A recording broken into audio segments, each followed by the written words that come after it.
ओम नमः सिद्धे। नमो अर्हन्ताणं नमो सिद्धाणं नमो आयर्याणं नमो उवज्झायाणं नमो लोये सव्वसाहूणम्।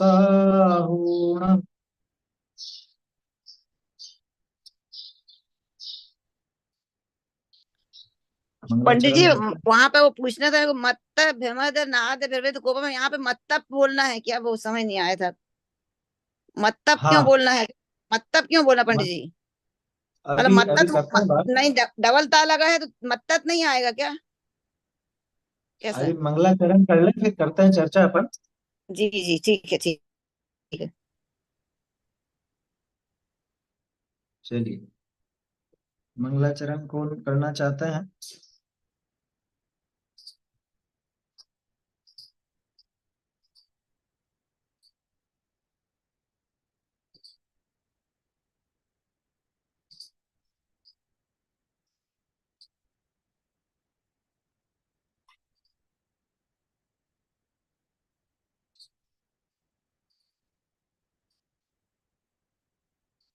हाँ, बोलिए।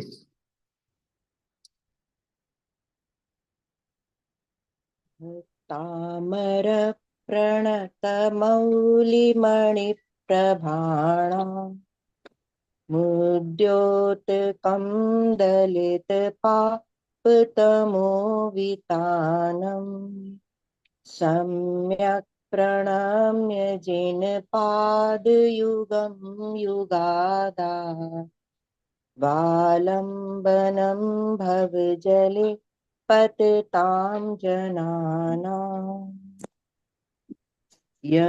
संस्तुता सकलवाङ्मय तत्त्वबोधा दुद्भूत बुद्धिपटुभिः सुरलोकनाथै स्तोत्रै जगत्रितय चित्तहरैरुदारै स्तोष्ये किलाहमपि तं प्रथमं जिनेन्द्रम्। ठीक है।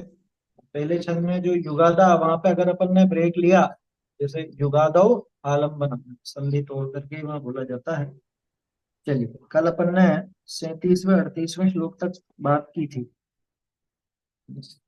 अपन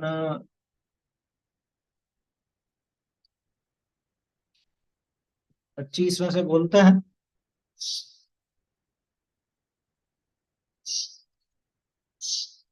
पढ़िए, कोई पढ़ना चाहते हो तो।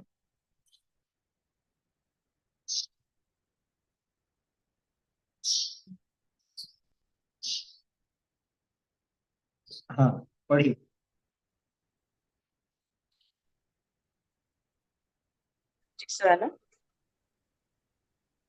बुद्धस्त्वमेव विबुधार्चितबुद्धिबोधात् त्वं शङ्करोऽसि भुवनत्रयशङ्करत्वात् धातासि धीर शिवमार्गविधेर्विजानात् भक्तं त्वमेव भगवन् पुरुषोत्तमोऽसि तुभ्यं नमः त्रिभुवनार्तिहराय नाथ तुभ्यं नमः क्षितितलामलभूषणाय तुभ्यं नमस्त्रिजगत परमेश्वराय तुभ्यं नमो जिनभवोदधिशोषणाय कोविस्।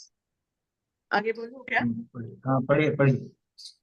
कोविस्मयोत्रयनाम गुणैरशेषैः त्वं संश्रितो निर्वकाशतया मुनीश दोषैरुपात विनुदाश्रय जातगर्वै स्वप्नान्तरेऽपि न कदाचिदपीक्षितोऽसि बस बस उच्चैरशोत्तर। बस, बस यहीं तक। इसमें को विस्मयोत्र यदि नाम गुणैर शेषे, तो यहाँ पे आप अगर रुक रहे हैं, उसके बाद फिर तुम बोलने की जरूरत नहीं, फिर तो सीधे तुम बोलिए। जब विसर्ग अपन ने पहले बोल लिया, तो फिर बाद में तुम नहीं, तुम बोले, है ना? तो साथ में ही गुणैर बोलना हम तो स का प्रयोग करते हैं। नहीं, गुणैर शेष ही बोलने के बाद स्वम बोलने का, और गुणैर हाँ शेष हाँ हाँ, रुके तो ओके। रुके तो। हाँ, यस। चलिए, हाँ पढ़िए आगे। उच्चैरशोकतरुसंश्रितमूनमुपमावातिरूपममलं भवतो नितान्तं स्पष्टोल्लसत्किरणमस्ततमोवितानं बिम्बं रवेरिव पयोदरपार्श्ववर्ति सिंहासने मणिमयो कशिखा विचित्रे विभ्राजते तव वपु कनका वदातं बिम्बं विलसदंशुलतावितानां तुङ्गोदयाद्रिशिरसिव सहस्ररश्मे कुन्दावदात चलचामरचारुशोभं विभ्राजते तव वपु कलदोतकान्तम् उद्यच्छशाङ्कशुचिनिरजरवारिदार मुच्चैस्तटं सुरगिरेरिव चात कोपं छत्रत्रयं बस बस तव ठीक है, ठीक। विभात। बस यहीं तक है ना।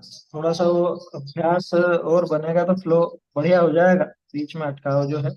और जैसे सिंहासने है, तो सिंहासने नहीं, सिंहासने थोड़ा सा जोर दे करके उसको बोलेंगे। वही है, छोटे और बड़े का थोड़ा सा ध्यान रखने का अपने को। ये दीर्घ अगर वहां पर है तो थोड़ा रुक करके बोले, उसे लंबा खींचे। और छोटा है, लघु शब्द है, तो उसको जल्दी बोले। चलिए आगे पढ़िए।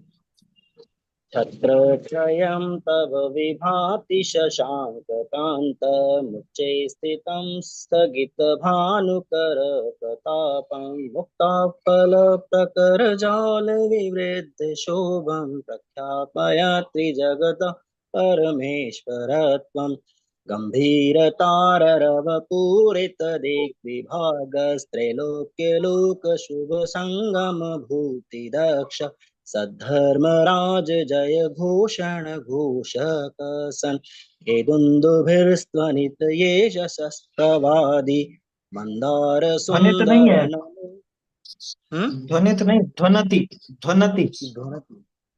अच्छा हाँ। अच्छा ठीक। मंदार सुंदर नमेरु सुपारिजात संपानकादि कुसुमोत्तर वृष्टिरुद्ध गंधूद बिंदु शुभ मंद मरुत् प्रपाता दिव्या देव पतति ते वचसां ततेर्वा। और बोलो ठीक आगे। है। नहीं बस ठीक है, ततीरवा नहीं, ततीरवा। ततिर्वा।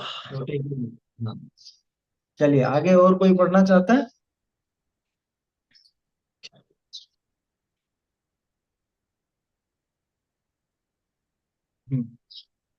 पढ़िए।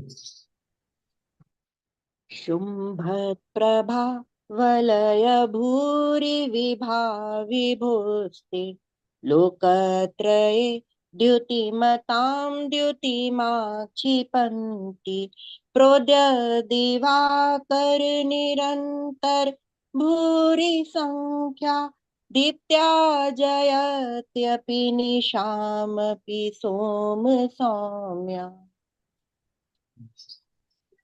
ठीक है।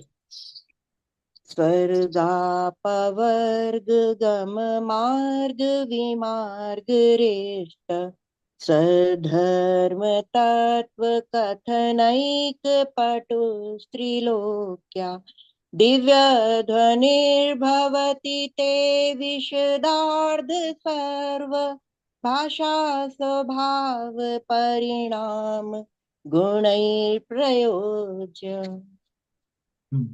उन्निद्र हेम नव पंकज पुंज कांति पर्युल्लसन्नख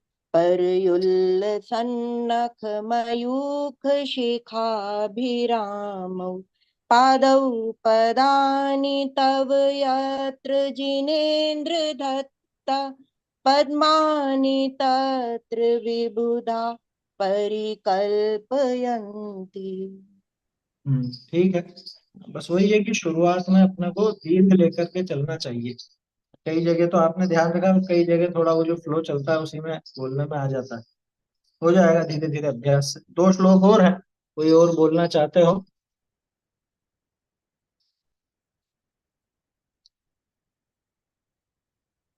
जिन्होंने नहीं बोला हो, बोलना चाहते हो?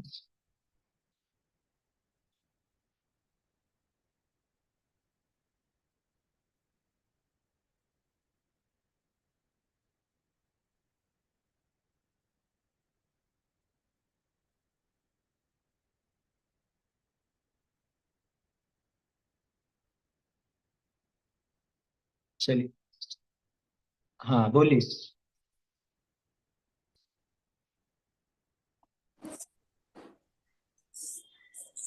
इत्थं यथा तव विभूतिरपूजिनेन्द्र धर्मोपदेशनविधो न तथा परस्य यादृक्प्रभादिन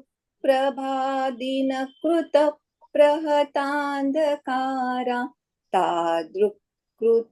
तादृक्कुतो ग्रहगणस्य विकासिनोऽपि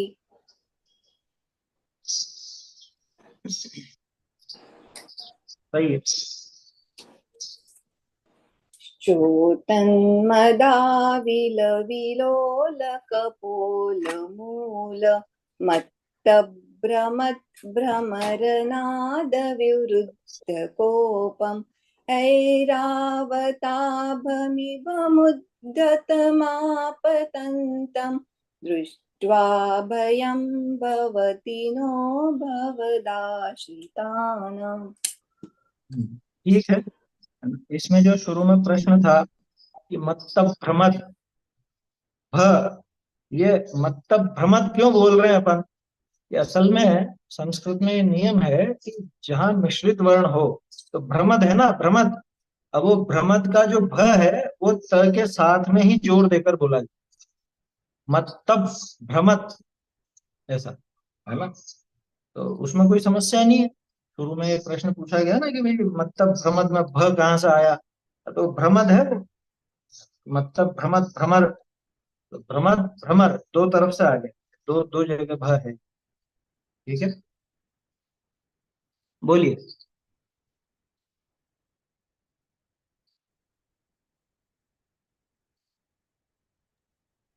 अच्छा, मैं ये पूछ रहा हूँ, जैसे आपने बोला था कि पहला अक्षर जो है वो मतलब थोड़ा सा जोर लगाकर बोलना है। अब जिस हाँ, श्लोक में पहला अक्षर आधा अधूरा है, उस पे तो दूसरे अक्षर पे जोड़ जाएगा। नहीं जाएगा, मतलब पहला अक्षर का मतलब है जो पहला पूर्ण अक्षर। हाँ, वही हो ये गया। बसंत तिलका का नियम है कि पहला अक्षर दीर्घ ही होता है, पहला जो वर्ण रहेगा वो दीर्घ ही रहेगा। जैसे यहाँ देखिए आप, श्च्योतन, तो श्च्यो, ये श्च्यो पूरा पहला कहला है ना। ऐसे ही मत, तो मत में आपको म अकेला दिख रहा है, लेकिन असल में वो जो आधा त है आगे, वो म के साथ में जुड़ गया, तो वो बन जाएगा मत, है ना। तो दीर्घ ही आता है, पहला अक्षर हमेशा, पहला जो वर्ण है वो दीर्घ होता है बसंत तिलका में। बोलिए।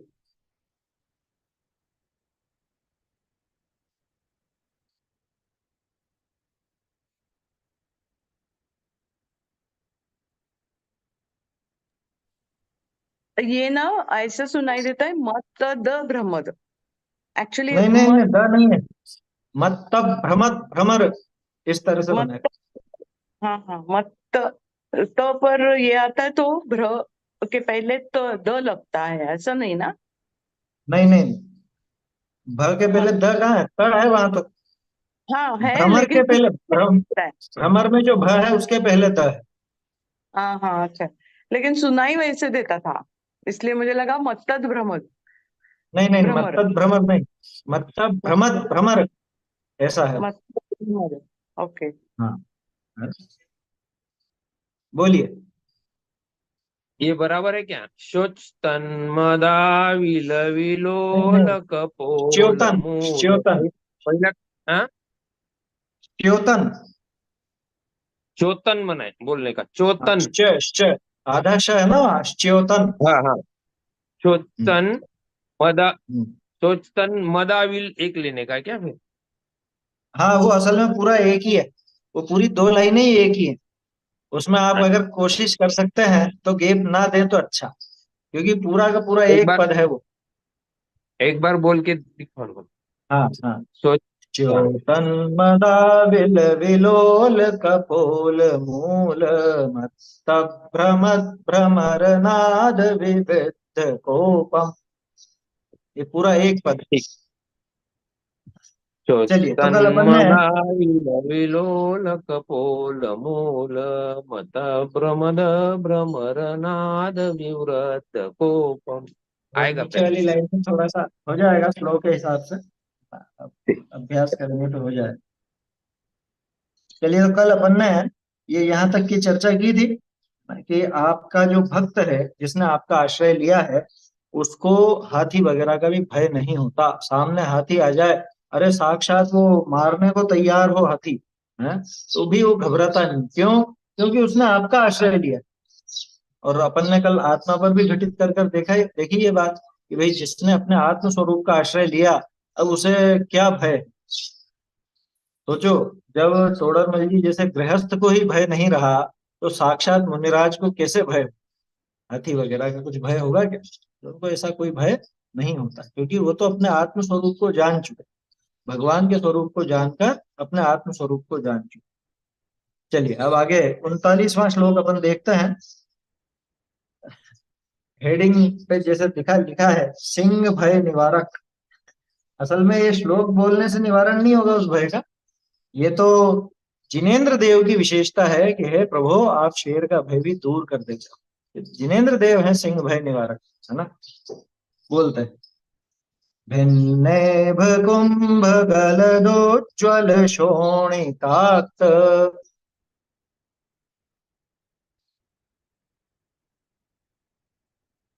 मुक्ता फल प्रकर भूषित भूमि भाग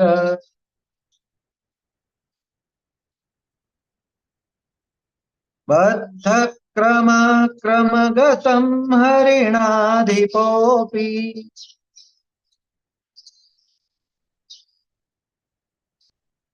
नाक्रामतिक्रमयुगाचल संश्रितं ते।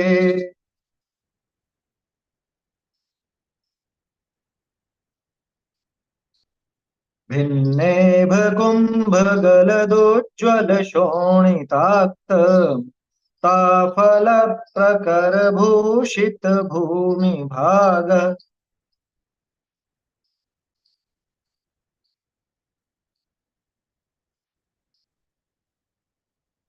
बद्ध क्रम क्रमगतं हरिणाधिपोऽपि नाक्रामतिक्रमयुगाचल संश्रितं ते।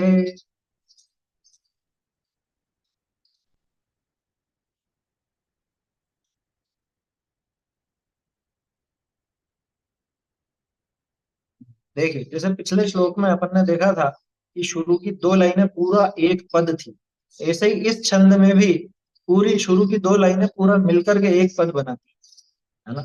हाँ, और ये जो आपको स्क्रीन पे दिख रहा है इसमें उज्जवल गलत लिखा है।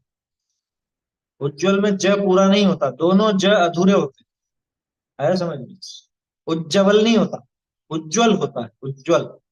अब इसको अगर ये जो लिखा है इसको पढ़ेंगे तो पढ़ने में बनेगा दुज्जवल, जबकि वो होता है दुज्ज्वल, है ना। उज्जवल है और पीछे का वो मिला हुआ है।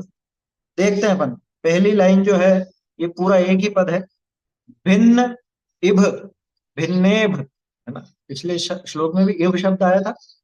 भिन्नेभ कुंभ गलत गलत, है ना। गलत जो अपन हिंदी में बोलते हैं बस उसमें त में हलंत लगा दो, क्या ये गलत। तो गलत जब आगे संधि हुई तो त का द बन गया तो वो हो गया गलत, है ना। अब आगे था उ तो वो गलत उज्जवल ऐसा बन, है ना। गलत उज्जवल शोणित अक्त शोणिताक्त मुक्ता फल प्रकर भूषित भूमि भाग, है ना। ये अलग अलग नहीं है, पूरी दो लाइनें एक ही पद है। पूरी दो लाइनें मिलकर के एक ही पद बनाई। आगे देखिए बद्ध क्रम क्रमगतम हरिणाधिपो अपि। हरिणाधिप अपि दो अलग अलग शब्द हैं, संधि की वजह से हरिणाधिपो भी होगी। ठीक है ना। अब ये इन्होंने जो प्रिंट किया है ना, इसमें गलतियां बहुत है। जैसे हरिणा के बाद धिपो पे, अब कोई सोचेगा धिप क्या होता है, वो हरिणाधिप है, हरिण अधिप, है ना, हरिणाधिप। और अपि न आक्रामति, नाक्रामति, न आक्रामति मिलके बना नाक्रामति। क्रम युग अचल, क्रम युगाचल, ठीक है। संश्रितम ते, ठीक है। अब यहाँ इसका अर्थ देखते हैं अपन, वापस वैसे ही चलेंगे जैसे पिछले श्लोक में चले थे, उल्टा चले। ते संश्रितम, आपका जो संश्रित जीव है, यानी जिसने, जिस जीव ने आपका संशय लिया है। क्या कह रहे हैं, डबल आधा ज और सिंगल आधा ज में अर्थ में तो कोई फर्क नहीं पड़ता।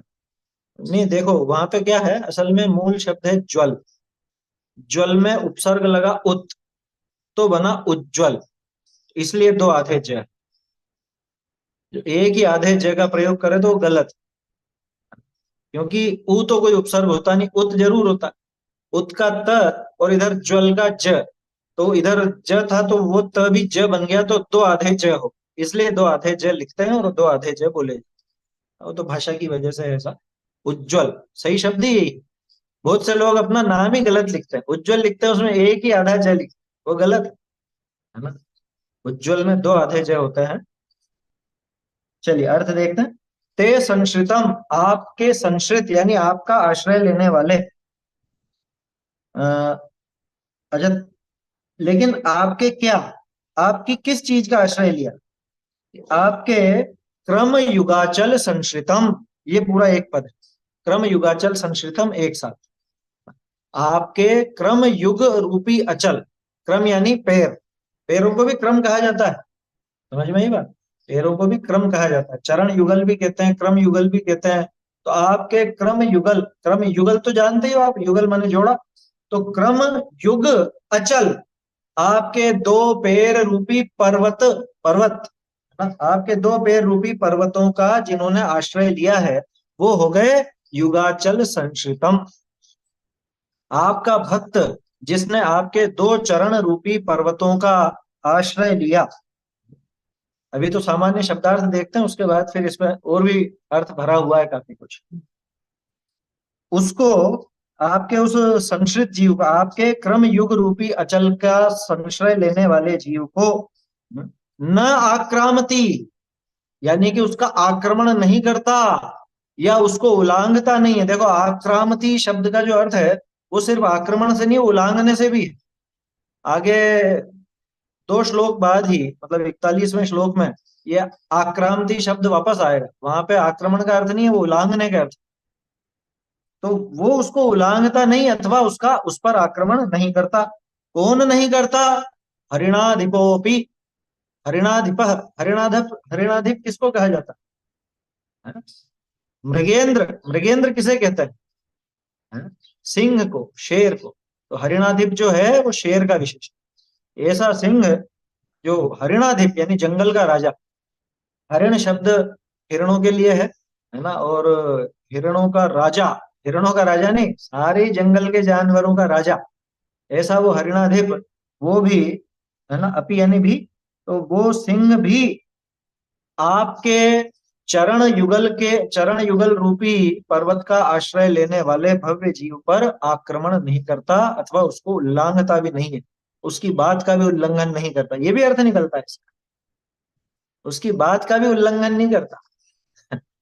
और तो छोड़ो, आक्रमण तो बहुत लंबी बात हो गई, उसकी बात भी नहीं टालेगा वो सिंह, तो ऐसा पालतू हो जाता है। ये भी अर्थ निकलता है इसका।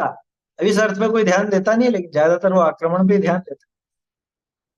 कैसा है लेकिन वो हिरण, बद्ध क्रम, बद्ध क्रम, जिसने अपने पैरों को बांध लिया, ऐसा नहीं, जो बिल्कुल जैसे बोलते हैं ना कमर कसली है,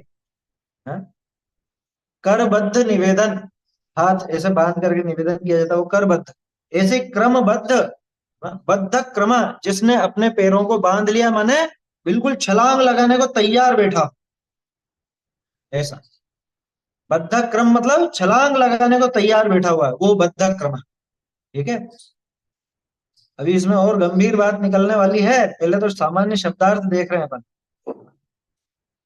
क्रमगतम, ये क्रमगत किसका विशेषण है, कि क्रम गतम यानी अपने चरणों के बीच, अपने पैरों में जो आ गया है, यानी अपने पंजे में जो आ गया, सीधे शब्दों में तो ये कहें कि जो अपने पंजे में आ चुका है, ऐसा आपका भव्य जी, क्या ऐसा वो भयंकर सिंह कि जो पूरे जंगल का राजा है और जो छलांग लगाने को या आक्रमण करने को तैयार बैठा है, उसके पंजे में आ चुका, यानी उसके कब्जे में आ चुका, सीधे शब्दों में कहूं तो कब्जे में आ चुका, उसके कब्जे में आए हुए आपके उस आपके चरण युगल का आश्रय लेने वाले भव्य जीव का आक्रमण नहीं करता, भव्य जीव पर आक्रमण नहीं करता। सामान्य अर्थ तो ये।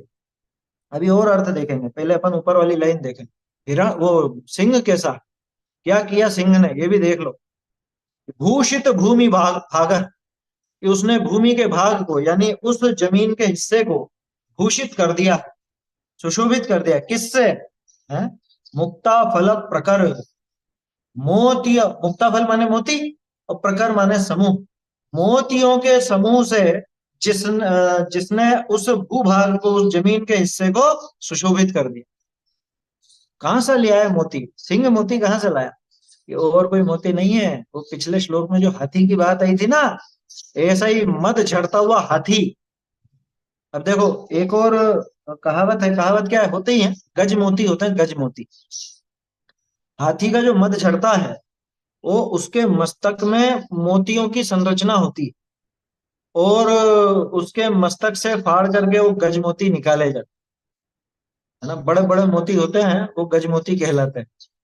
ठीक है ना, ये ऐसी किंवदंती है क्या। अब देखो तो मुक्ता फल प्रकार, ऐसे मोतियों के समूह से, कैसे मोती? शोणिताक्त, शोणित यानी रक्त, शोणित बोलते हैं खून को, खून से सने हुए उन मोतियों के समूह से जिसने भूमि भाग को सुशोभित कर दिया। कि खून से सने हुए तो गंदे होंगे, लेकिन उज्जवल है वो, उज्जवल मोती, आया समझ में? उज्जवल मोती लेकिन खून से सने हुए। खून से क्यों सन गए वो? ये कुंभ गलत, कि कुंभ प्रदेश से, कल देखा था अपन ने कुंभ हाथी का, है ना, ये कुंभ स्थल कहलाता है ना, गंडस्थल, कुंभ स्थल, और क्या बोलते हैं अपन इसको, कपोल, कपोल शब्द आया था। तो इन कपोलों से गलत, गलत यानी झरते हुए, गलते हुए, झरते हुए, यहाँ गलत का अर्थ झरने से है। तो उसके हाथी के कुंभ स्थल से झरते हुए उज्जवल लेकिन खून में सने हुए। खून में क्यों सन गए? भिन्नेव कुंभ, क्योंकि इस सिंह ने उस इभ, इभ शब्द कल भी आया था, इभ माने हाथी, है ना, तो उस इभ के कुंभ स्थल को भिन्न कर दिया, यानी फाड़ दिया। शेर बहुत पावरफुल होता है? वो हाथी के माथे पर अपने पंजे गड़ाकर उसके मस्तक को फाड़ दे, कितनी ताकत होती है शेर। आया समझ में? यहाँ तो नहीं, गलित कुष्ठ अलग चीज है। गलित कुष्ठ में तो वो चमड़ी गल करके खिरती, वो गलने लग जाती। यहाँ गलत शब्द जो है ना, वो गलने यानी खिरने के अर्थ में, वो झरने के अर्थ, ऐसा। तो उसमें भी चमड़ी झरती है, लेकिन उसमें गलने की वजह से गलत नाम, वहां पे गलित कुष्ठ नाम। और यहाँ तो कि गलत, है ना, गलत का मतलब झरते हुए, निकलते हुए। क्यों निकल रहे हैं? क्योंकि वो जहां पे भरे हुए थे वो फाड़ दिया गया, वो कुंभस्थल उस सिंह ने फाड़ दिया। शेर बहुत पावरफुल होता है, आमतौर पे तो हाथी से भाग जाए ऐसा कुछ हो, लेकिन असल में उसके क्या कहें, बहुत प्रभावशाली और बहुत पराक्रमी होता है सिंह। कभी आपने देखा हो तो हाथियों पर भी, मतलब क्या कहें अपन, हमला करने से चूकता नहीं है। ऐसा बाघ, है ना, एक ऐसी बहुत पहले वीडियो देखी थी, वो बाघ झाड़ियों में यूं छुप कर बैठा था, वही बद्ध क्रम, क्या बद्ध क्रम, और ऐसा बिल्कुल, जब वो छलांग लगाई उसने, उसका चेहरा, उसकी आंखें, मतलब वो ऐसी देखने लायक, इतना प्रतापी और इतना क्या कहें अपन, फियरलेस जिसको कहें, भय वय नहीं है उसको, हाथी होगा बड़ा होगा, लेकिन उस पर भी पूरे प्रभाव से और अपनी पूरी क्षमता से उस पर वार, और हाथी डर करके पीछे हट रहा है। हाथी पे महावत बैठा था, वो एक पंजे में तो महावत का हाथ ले गया वो बाघ।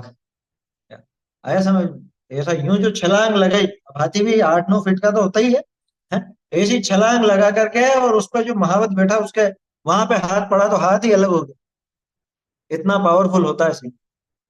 तो वो शेर है ना। अब वापस इस पर आ जाओ आप, तो वो तो उदाहरण मैंने आपको बताने के लिए बताया कैसे वो वार करता है और कैसे माथा फाड़ देता है, हाथी का भी मस्तक फाड़ दे। तो हाथी के मस्तक में जहां गजमोती थे, भरे हुए थे, वो जब मस्तक फट गया तो उसमें से वो मोती वहां से निकल करके झरने लगे। और मोती कैसे थे? मोती तो उज्जवल थे, लेकिन खून में सने हुए। उन खून में सने हुए उज्जवल मोतियों से, उन मोतियों के समूह से, एक आध मोती नहीं, मोतियों के समूह से जिसने भूभाग को भूषित कर दिया है, ऐसा उत्साह और समझ लो बिल्कुल उद्धत हो रहा है, ऐसा सिंह भी अपने कब्जे में आए हुए आपका आश्रय लेने वाले भव्य जीव को आक्रमण नहीं करता। तो महावीर स्वामी का जीव था ना, तो हिरण को मार के ही तो खा रहा था। अब हालांकि हिरण था, वहां हाथी नहीं था, लेकिन जो अभी शिकार करके बैठा हुआ है, अब शिकार को खाने की तैयारी में, वो कितने उस समय उसके कितने क्रूर परिणाम होंगे विचार कीजिए। और उसके जितने क्रूर परिणाम भले हों, लेकिन आपके चरण युगल का जिसने आश्रय लिया है, ऐसे उस भक्त जन को वो आक्रमण नहीं करता। किया था क्या उन दो मुनिराज पर? है?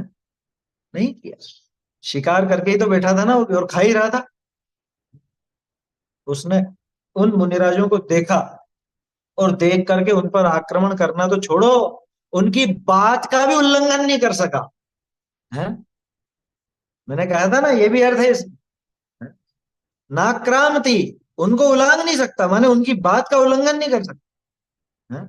भक्त जीव का ये तो बाहरी बात है। अब थोड़ा अपन अंतरंग की बात करें कि वास्तव में वो कैसे उल्लंघन कर ले। वो शेर भले ही पंजे घुसा करके ये सीना वीना फाड़ दे, शरीर को फाड़ दे, लेकिन क्या आत्मा के आर पार हो सकता है? मतलब आत्मा को छू भी सकेगा क्या वो? आत्मा को छू भी सकेगा क्या? कि नहीं छू सकता है। तो वो जो ज्ञानी है उसको पता है कि मुझे तो ये सिंह स्पर्श तक नहीं कर सकता है, मेरा मरण वगैरह करना तो बहुत दूर की बात है, ये सिंह मुझे छू भी नहीं सकता है ना। तो नाक्रामति का एक अर्थ ये भी है कि वो छू भी नहीं सकता, तो उसका कैसे उल्लंघन कर। अब इसमें एक थोड़ा सा अपन दूसरा अर्थ भी देखते हैं। बद्ध क्रम, बद्ध क्रम यानी कि बंधा हुआ है क्रम जिसका है। बंधा हुआ क्रम किसका? बंधा हुआ क्रम है, इस जगत में सारी वस्तुएं क्रमबद्ध ही तो हैं, बंधा हुआ क्रम है। ऐसे उस क्रमबद्ध का कोई आक्रमण नहीं कर सकता, कोई उसको आक्रमित यानी उसको उलांग नहीं सकता। बद्ध क्रम क्रमगतम, यहाँ तो इसको अभी हरिणाधिपोपी को हटा दो, यहाँ पे अभी देखो, बद्ध क्रम क्रमगतम, कि क्रमबद्ध में जो क्रमगत है, यानी जो अपने क्रम में आई हुई पर्याय है, उसको नाक्रामती, उसको कोई उल्लंघन नहीं कर सकता। कोई पलट सकता है? कोई बदल सकता है? ये छुपी हुई बात निकलती है। बद्ध क्रम क्रमगतम, अपने अपने क्रम में आई हुई, क्रम से बंधी हुई उस पर्याय को नाक्रामती, कोई आक्रमण यानी कोई भी उसको नष्ट नहीं कर सकता। हरिणाधिपोपी, चाहे वो सिंह हो, सिंह तो जानवरों का है। हरि शब्द इंद्र के लिए भी आता है ना। और हरिणाधिपोपी, इंद्रों का इंद्र भी हो भले, वो भी उस बंधे हुए क्रम, इंद्रों का इंद्र तो क्या है, मतलब वो अहमिंद्र हो या कोई भी हो, हरि शब्द इंद्र के लिए भी आता है ना। तो जो हरि है और अधिप है, पूरे स्वर्ग का राजा है क्या, ऐसे स्वर्ग का राजा। हरि शब्द चक्रवर्ती के लिए भी आता है ना। हरि नारायण के लिए तो आता ही है, हरि प्रति हरि, आया समझ में? प्रति हरि प्रति नारायण के लिए, हरि नारायण के लिए। तो चाहे वो इंद्र हो, चाहे वो नारायण हो, चाहे प्रति नारायण हो, चाहे चक्रवर्ती हो, कोई भी क्रमगतम बद्ध क्रम नाक्रामति, क्रम से बंधी हुई जो अपने अपने क्रम में आई हुई पर्याय है, उसका उल्लंघन कोई नहीं कर सकता। आया समझ में? क्रमबद्ध पर्याय का उल्लंघन कोई नहीं कर सकता।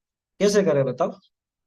अरे आप करके बता दो क्या कि साहब मैं कल जो बात आने वाली है मैं आज ही उसको जान लूंगा, या कल जो भाव आने वाले हैं आज ही उसको जान, नहीं जान सकते। अभी जो वर्तमान में क्रम से आए हुए आपके भाव है, आप उसका उल्लंघन नहीं कर सकते। बता दो करके, स्वयं की बात कर रहा हूं मैं, तो अभी दूसरे की पर्याय पलटने की तो बात ही नहीं कर रहे हैं अपन। अभी आपके जो भाव चल रहे हैं, इन भावों को रोक करके तीव्र क्रोध ला करके बताओ, बताओ ला करके, कि वो है ही नहीं क्रम में। क्रम में तो इस समय भक्तामर स्तोत्र समझने का भाव चल रहा है, क्रम में तो इस समय श्लोक की बात चल रही है। क्या समझ में आ रही बात? तो हम कैसे इसका उल्लंघन करें? इसका उल्लंघन नहीं किया जा सकता, क्योंकि क्रम से बंधी हुई है ये सारी चीज, अपने क्रम में ही आई है। अच्छा, ये बात अपन ने पहले क्यों नहीं कर ली? कि पहले कर ही नहीं सकते थे, पहले इसका क्रम ही नहीं था। समझ में ही बात? जो जिस क्रम में है उसी क्रम में तो आएगा। जन्म हो, मरण हो, सुख हो, दुख हो, संयोग हो, योग हो, है? जैसे जाने हैं जिन वर ने, तैसे ही सब होने योग। ये सब क्रम ही तो है। ये क्रमबद्ध की बात निकल करके आती है इसमें से, है ना? और सब आचार्यों ने लिखा है, कार्तिकेय अनुप्रेक्षा आदि में सब स्पष्ट दिया है ना। जम जस जम्मी देशे जेण विहाणेण जम्मी कालम में, वहां थी ना बात, को सक्कदी वारे दुम इंदो वातः जिणिंदो वा, ऐसा लिखा उन्होंने कि उसका निवारण कौन कर सकता है। वही बात है ये, उस पर आक्रमण यानी उसका उल्लंघन कौन करे। कि चाहे वो हरिणाधिपोपी, हरिणाधिपोपी कैसे बैठ रहा है यूं, देखो यहाँ पे फिर अपन हरिणा, यहाँ तृतीया का प्रयोग करें कि उस इंद्र के द्वारा भी, है ना, इंद्र के द्वारा भी इसका उल्लंघन नहीं किया जा सकता, इस तरह से बैठता है ना। तो खैर अपन उसका अर्थ समझ रहे हैं। सामान्य अर्थ तो वैसा ही है कि भाई अपने क्रम में आया हुआ यानी अपने कब्जे में आए हुए उस जीव को भी वो आक्रमण नहीं करता, नहीं मारता, उसका उल्लंघन नहीं करता। ये भी बात इसमें से निकलती है ना। इतना सुंदर अर्थ है। अब ये बताओ, इसके अंदर जो लिखा है ना क्रांति क्रम युगम हरिणाधिपोपी, है ना, ऐसा लिखा ना। इसमें कहा वो बात आई कि वो शेर भाग जाएगा, शेर जैसी आपदा भी दूर हो जाएगी, है? कहाँ है बात? तो कहाँ वो मंत्र तंत्र की बातें फालतू। एक चीज और, इसका और थोड़ा सा आध्यात्मिक अर्थ अपन ऊपर से निकालें तो मिथ्या दृष्टि है। अब मिथ्या दृष्टि का जो माथा फटा, क्या वस्तु व्यवस्था से, वस्तु व्यवस्था रूपी सिंह, है ना, उसने मिथ्या दृष्टि का ये माथा फाड़ा, तो भी उसमें से क्या निकला कि उसमें से उज्जवल उज्जवल मोती निकले। कौन से? कि ज्ञान की पर्याय तो उसकी भी है ना। मिथ्या दृष्टि भी जानता तो है, जानना नहीं हो रहा ऐसा नहीं है, जान तो वो भी रहा है, लेकिन शोणिताक्त, कि वो राग मिश्रित ज्ञान का ही अनुभव कर रहा है। तो राग मिश्रित ज्ञान का अनुभव करता है, वो स्पष्ट ज्ञान का अनुभव करता ही नहीं, अथवा ये मिश्रित ज्ञान का अनुभव करता है। ये उज्जवल है, ज्ञान का प्रवाह तो बिल्कुल उज्जवल है, लेकिन इसने उसमें पता नहीं क्या गेयों की कल्पना कर डाली या राग आदि की कल्पना करके उसने उसको शोणिताक्त कर दिया। ऐसा समझ में ही बात? नहीं तो इसका तो स्वरूप, इसका भूभाग तो उज्जवल ही है, अपने आप में उज्जवल। ये तो एक सामान्य सा अपन ने इसके बहाने वो बात की ना, उस श्लोक में वैसी बात नहीं।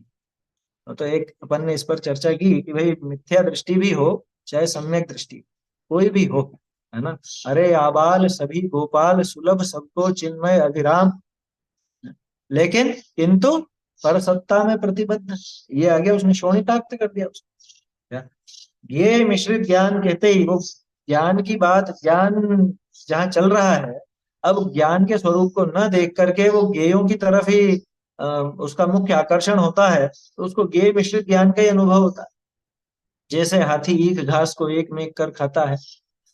उदाहरण दिया ना आचार्य देव ने, आचार्यों का उदाहरण है, कुंदकुंद आचार्य देव ने दिया, अमृत चंद्राचार्य ने टीका में। तो हाथी जैसे ईख और घास को एक मेक कर खाता है, स्वाद कहाँ मीठे फीके का सबको साथ चबाता है, बस वैसे ही ये भी ज्ञान ज्ञान ज्ञान का अनुभव नहीं करता, ये मिश्रित ज्ञान का अनुभव करता है। मैं ये जान रहा हूँ, मैं ये जान रहा हूँ, मैं ये जान रहा हूँ, मैं ये जान रहा हूँ। मैंने खिड़की को जाना, मैंने दरवाजे को जाना, मैंने लकड़ी को जाना, मैंने लोहे को जाना, मैंने कपड़ों को जाना, मैंने मकान को जाना। इसमें मैंने जाना, जाना तो गौण हो गया, और वो खिड़की दरवाजा लकड़ी लोहा वो मुख्य हो गया। ये है गेय मिश्रित ज्ञान। तो उज्जवल मोती थे इसके तो क्या,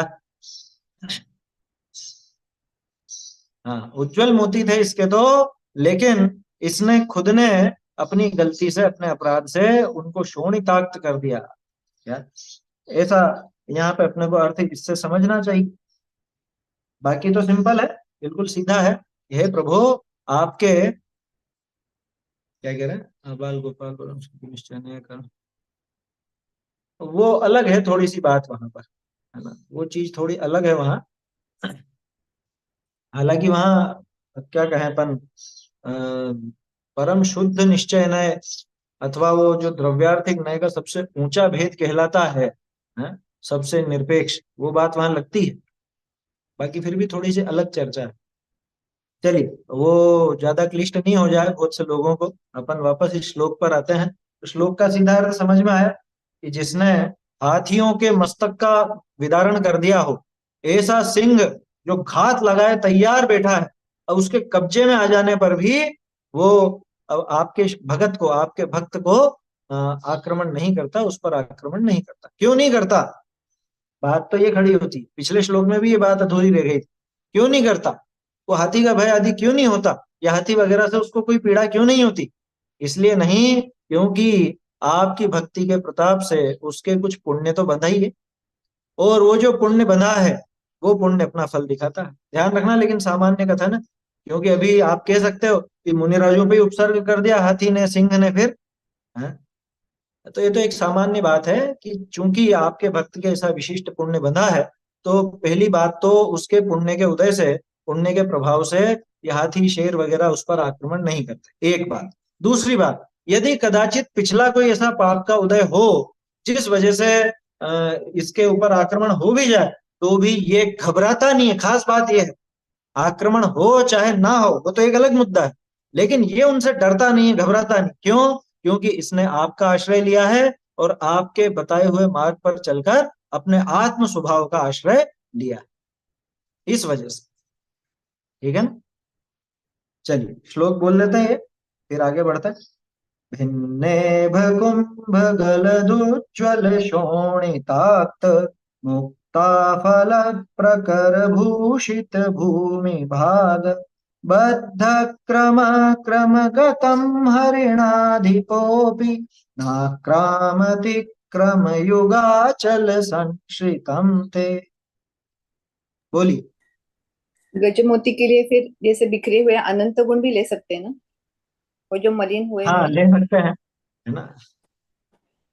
वो सामान्य सा अपन ने उससे उस बहाने बात की, हो तो वैसा अर्थ अगर निकालेंगे तो कई चीजें उसमें दिक्कत खड़ी करेंगी, क्योंकि फिर मस्तक किसका विदारण, वो भी बात निकलेगी। इस स्वभाव का विदारण करके वो बात निकल के आएगी क्या? ऐसी बहुत सी बातें हैं, तो ये शब्दों को लेकर के अपन ने वो बात की, इतना ही समझना चाहिए। चलिए अब अगला श्लोक देखते हैं अपन। आग वाग का भी भय नहीं होता, कैसी आग है, क्या है, देखते हैं। कल्पांत काल पवनोत्थत वह्नि कल्पम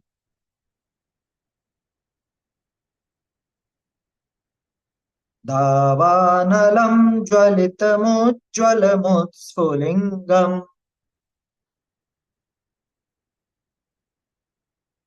विश्वं जिघत्सुमिव सम्मुखमापतन्तम्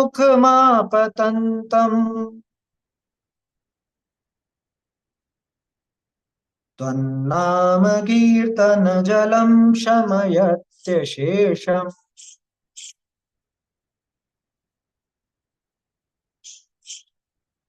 कल्पांत काल पवनोत्थत वह्नि कल्पम दावानलम ज्वलितमुज्ज्वलमुत्स्फुलिंगम्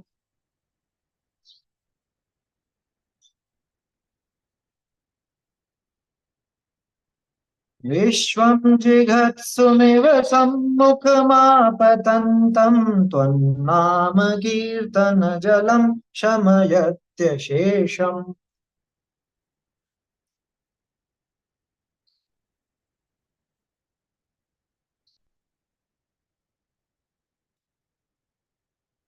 ठीक।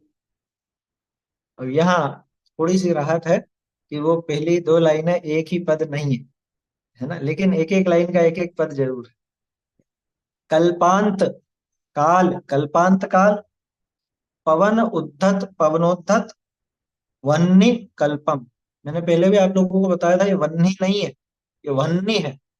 वन्नी आखिर में न होना चाहिए, आखिर में ह नहीं।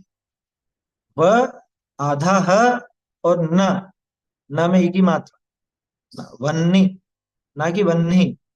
बहुत से लोग इसको वन्नी बोलते हैं, वो गलत है। मैं पहले ही इसलिए सचेत कर रहा हूं ताकि आप लोग उच्चारण पे ध्यान दें। वन्नी, ठीक है ना, वन्नी। अगर आपको बोलने में शुरू में दिक्कत आती है तो इसको ऐसे बोले, वहनी, वहनी, वहनी, वन्नी, वन्नी। आया समझ में? पहले ह पूरा बोल करके देखें, फिर धीरे धीरे उसको आधा करने का प्रयास करें, तो अब बोलना आ जाएगा। वन्नी कल्पम, ठीक है ना, यहां तक पूरा एक पद है। कल्पांत काल पवनोद्धत वन्नी कल्पम, ये पूरा एक पद। फिर दावानलम, ज्वलितम, उज्ज्वलम, उत्स्फुलिंगम, ये एक एक शब्द है, एक एक पद है, ठीक है ना। दावानलम, ज्वलितम, उज्ज्वलम। ये ज्वलितम उज्ज्वलम अलग अलग समझ में आ गया ना, ये म और उ मिलके वो उज्ज्वल बन गया, तो ज्वलितम उज्ज्वल।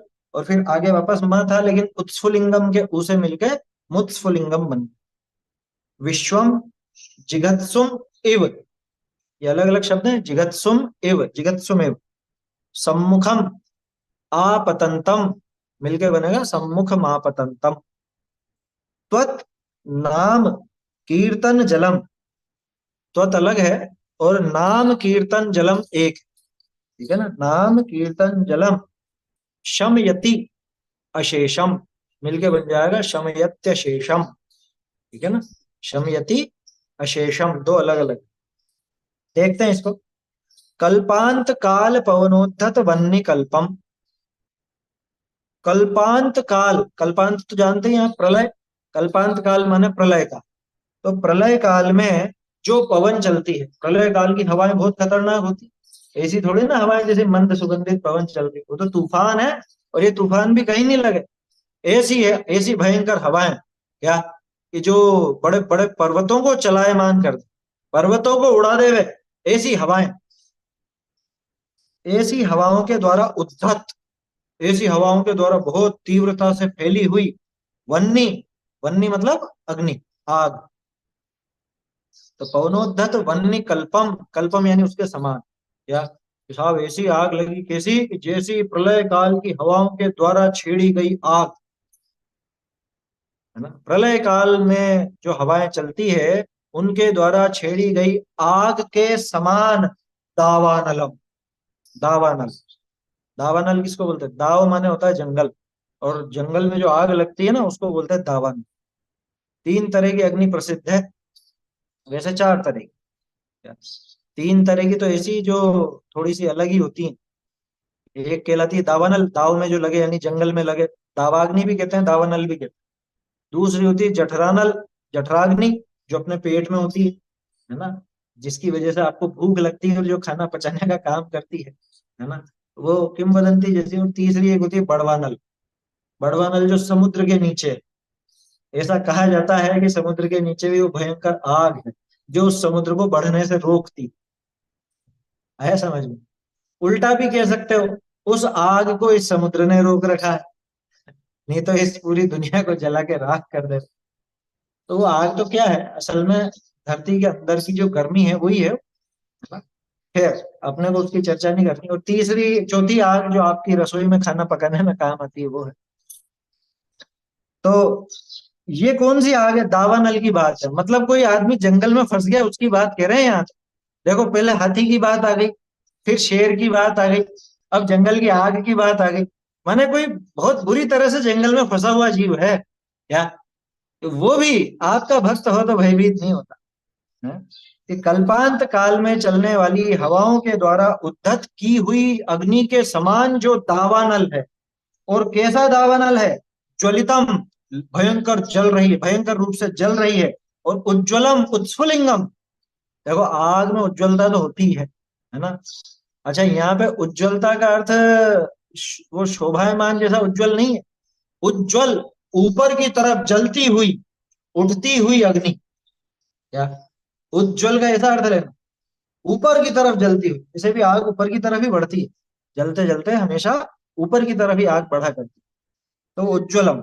और क्या कहा, उत्स्फुलिंगम, जिसमें से फुलिंगे निकल रहे हैं, तिलंगे बोलते हैं, फुलिंगे बोलते हैं, चिंगारियां हैं, अंगारे, ये जिसमें से ऐसे उछल उछल के निकल रहे हैं, ऐसी उत्स्फुलिंग अंगारों वाली ऐसी भयंकर अग्नि। और कैसी है कि विश्वम जिघत्सुमिव, जिघत्सुम बोलते हैं खाने को, खाने के लिए, है ना।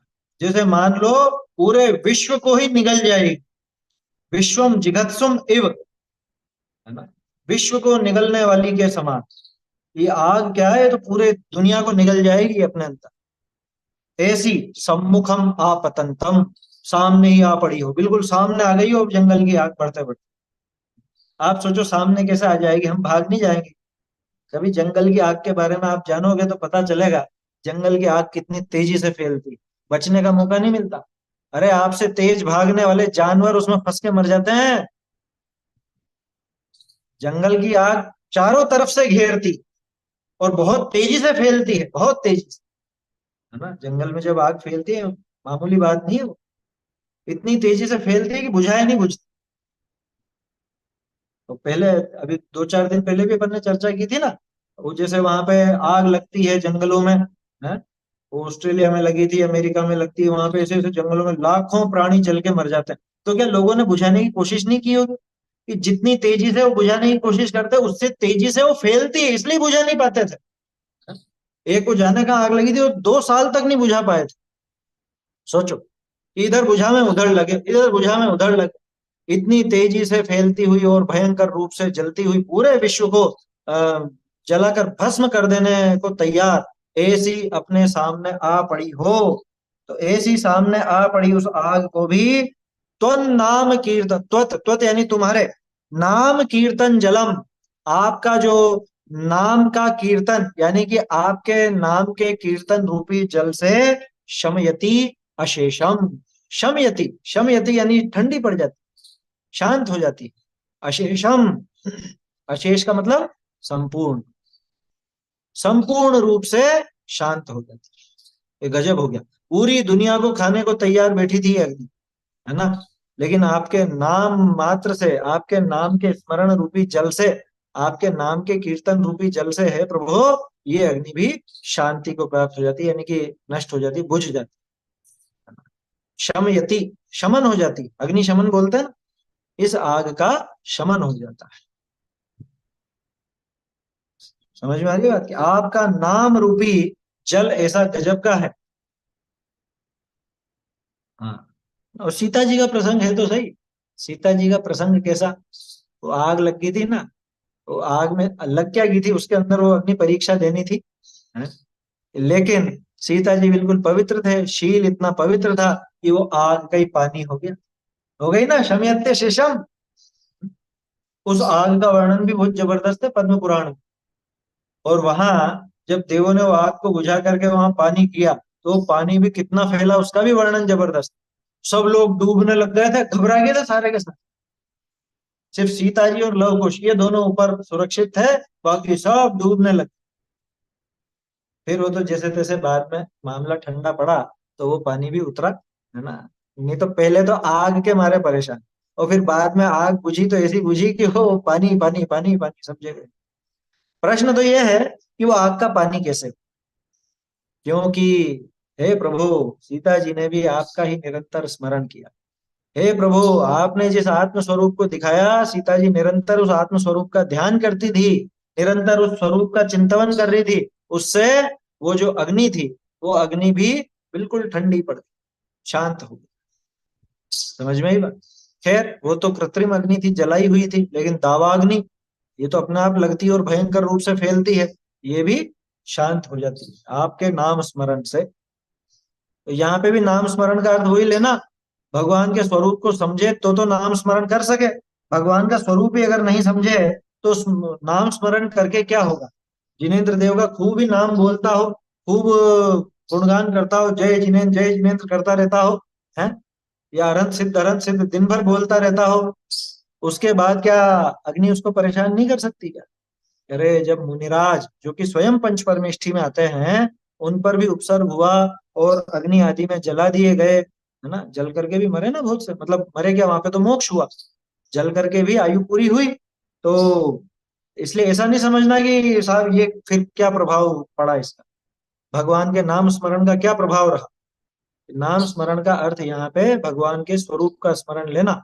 और इधर स्वरूप का स्मरण चल रहा हो तो बाहर की आग बुझ ही जावे ये कोई जरूरी नहीं है, लेकिन अंदर की जो मिथ्यात्व की आग लगी हुई है अनादिकाल से, या जिसने सारे विश्व को जिगत्सु में सारे विश्व को ग्रस रखा है, जगत का प्रत्येक जीव उस आग में जल रहा है ना। संसार का प्रत्येक जीव उस आग में जल रहा है। तो वो अग्नि आपके नाम स्मरण से, माने आपके स्वरूप स्मरण से, अथवा आपने जिस आत्मा का स्वरूप समझाया है उस आत्म स्वरूप के स्मरण से ये मिथ्यात्व की अग्नि, राग द्वेष की अग्नि, संसार की अग्नि शांत हो जाती है। तो ये तो संसार अग्नि के नाश करने की बात है। बाहर की आग तो जैसी है सो है ना, बुझेगी तो बुझेगी, जलेगी तो जलेगी, तो वो हमको जला नहीं सकती। जिसने ये बात समझ ली कि तू आग के द्वारा जल नहीं सकता, तो उसके वास्तव में मिथ्यात्व की अग्नि नष्ट हुई है, उसके मिथ्यात्व रूपी अग्नि नष्ट होती है, वो उस अग्नि से बचता है। बाकी तो झुलसते ही रहते हैं निरंतर, है ना। ऐसा सुंदर श्लोक है। तो ऐसे 39वां और 40वां श्लोक है अपन ने देखा। आगे फिर 41 से आगे के श्लोक अपन अगले हफ्ते देखेंगे। चलिए श्लोक बोल लीजिए आप में से जो बोलना चाहते हो। बोलिए।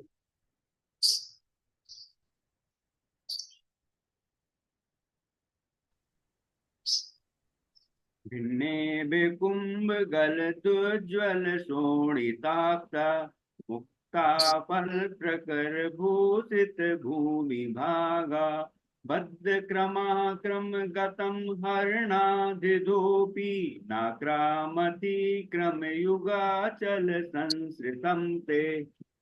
ना देखिए जो मिश्रित वर्ण है ना, उनको आप अगर अलग अलग से बोलोगे तो फिर वो बोलने में बड़ी दिक्कत रहेगी।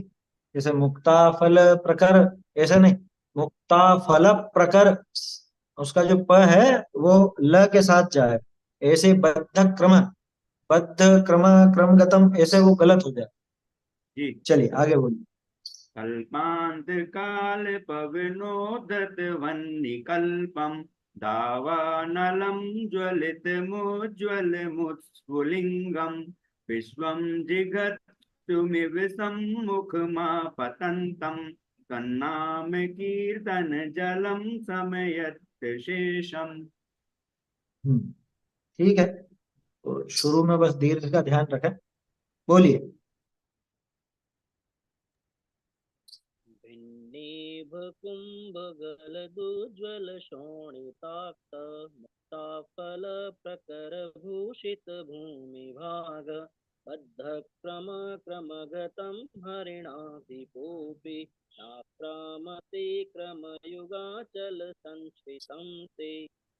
कल्पान्तकाल पवनोदत वह्निकल्प कल्पान्तकाल पवनोदत वह्निकल्पं दावानलं ज्वलितमुज्ज्वलमोत्स्फुलिङ्गं विश्वं जिगीषुमिव सन्मुखमापतन्तं त्वन्नामकीर्तनजलं शमयत्य शेषम्। है ना, जिघत्सुमेव, जिघित्सुम नहीं, जिघत्सुमेव। बोलिए। भिन्नेव कुम्भगलदुज्ज्वल शोणिताक्ष मुक्ता फल प्रकर भूषित भूमिभाग बद्ध क्रम क्रमगतं हरिणाधिकोऽपि नाक्रामति क्रमयुगाचल संश्रितं ते। कल्पान्तकाल पवनोदत वह्निकल्पं वह्नि दावानलं ज्वलितमुज्ज्वलमुत्स्फुलिङ्गं विश्वं जिगत्सुमिव सम्मुखमापतन्तं तन्नामकीर्तनजलं शमयत्यशेषम्। ठीक है, प्रवाह तो धीरे धीरे और अभ्यास से बढ़िया बन जाएगा। बोलिए। पिन्नेम कुम्भगलदोज्ज्वल शोषिताक्त मुक्ता फल प्रकर भूषित भूमि भाग बद्ध क्रमाक्रमगतम हरिनादिपोऽपि न क्रामतीक्रमयुगाचल संश्रितं ते कल्पान्तकालपवनोदतवह्निकल्पं दावानलं ज्वलितमोज्ज्वलमोक्षलिङ्गं विश्वं विगत्सुमिव सम्मुखपापतन्तं मापतन्तं स्वनामकीर्तनजलं शमयत्त शेषम्। ये आपने शुरू में जो बोला था 39वें में भिन्नेभ, म लिखा हुआ है क्या आपकी पुस्तक में? शायद मुझे मतलब ऐसा सुनाई दिया भिन्नेम, भिन्नेभ है वहां पे। हमारे लिए भिन्ने भ है, भ है। हाँ भ सही है ना? ऐसे ही जी, अन्य भ शोणिताक्त। है। हाँ हाँ, शोनिताक्त, बराबर, शोनिताक्त ही। ठीक, ठीक है ना, मुझे कुछ गलत सुनने में आया। ठीक है ना, और भिन्ने भ धीरे कुंभ, धीरे अभ्यास हो जाएगा। हाँ भिन्नेभ कुंभ गलत लिखा। भिन्ने भ चलिए कुंभ। तो ये, हाँ ठीक है ना, 39 40 ये दो छंद और हो गए अपने। अब 8 छंद और बचते हैं, उसकी चर्चा फिर आगे अगले हफ्ते अपन करेंगे। अभी यहीं समाप्त करते हैं। चैतन्य का स्मरण प्रतिक्षण ही करो रे, भव के अनंत दुख को क्षण में हरो रे, अक्षय अनंत निज सौख्य निधान पाओ, गाओ अरे नित इसी के गीत गाओ, निज निधि निज में बताई यह अनंत उपकार है, इसके लिए जिन वाणी माँ को वंदना शत बार वंदना।